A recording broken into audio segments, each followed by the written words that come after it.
DFM. Du journal bilingue de l'économie. DFM.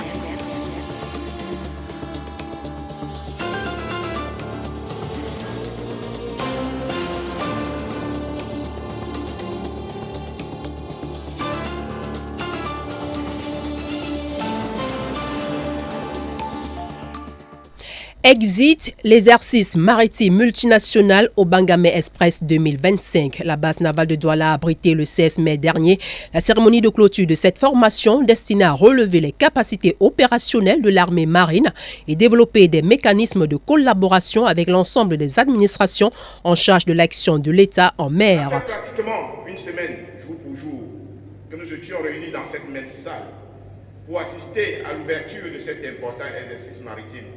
Au moment où s'achève ce grand rendez-vous des marines riveraines du Golfe de Guinée, c'est un réel plaisir pour moi de vous dresser le bilan de cette intense activité. Suite au débriefing irrélatif, tous ont été unanimes sur la qualité plus que satisfaisante de la prestation servie par nos équipages et nos opérateurs.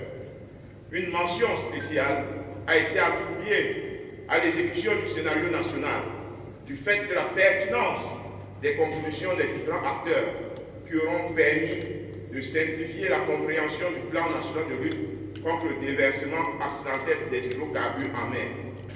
Au regard de ces bilans forts et appréciables, nous exprimons globalement notre satisfaction et félicitons l'ensemble des équipages et des personnels qui ont vraiment mouillé le maillot pour la réussite de cet événement. Mention spéciale donc pour l'ensemble des acteurs enrôlés dans cet exercice qui mettait en exergue environ 85 scénarios réalisés en mer, chacun répondant de façon spécifique aux problèmes zonaux de chaque pays. Ceci sur une zone d'opérationnalisation de 5000 km s'étendant de l'Angola aux côtes du Sénégal, va donc renseigner commandant US Navy Cédric Patmon, coordonnateur de l'exercice dans la zone D, et le capitaine de vaisseau Richard Yonga Taya, commandant des forces de surface et directeur national de l'exercice au Bangamé Express 2025, de se féliciter de ce que ce grand rendez-vous des marines riveraines du Golfe de Guinée n'ait connu aucun incident.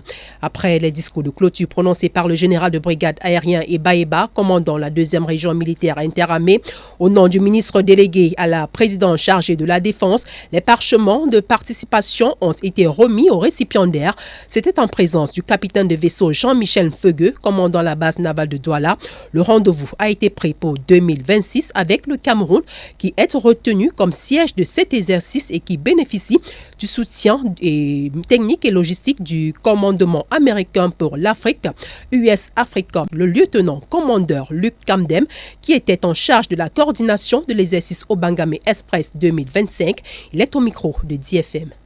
Sur le plan national, l'exercice s'est bien passé. Nous avons évalué, n'est-ce pas, la communication entre les différents centres maritimes d'opération de Limbe, Douala et Kribi, et également du centre de communication national basé à Bonanjo, ici à Douala. Également, nous avons supervisé l'exercice national qui était intitulé sur la pollution maritime, et nous avons témoigné, n'est-ce pas, de l'interaction entre les différents acteurs maritimes, inclut les différentes administrations basées dans la région du littoral. Par rapport à la pollution maritime, nous avons par exemple simulé un navire qui aurait perdu, n'est-ce pas, le produit sur le flanc d'eau. Et on a simulé le plan de réponse des différentes administrations, inclut, n'est-ce pas, l'environnement, le PAD, la base navale. Bref, tous les acteurs que vous pouvez imaginer sont mobilisés, chacun à son niveau. Le corps médical était impliqué pour que s'il y a eu des blessés, s'il y a eu des contaminations, qu'on puisse, n'est-ce pas, réagir en temps réel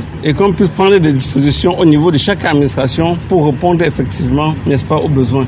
Et cela en est de même pour le trafic humain, où on a travaillé avec des équipes de gendarmerie pour savoir comment faire un transfert, par exemple, entre les pirates et l'espace d'administration qui attend au niveau du sol.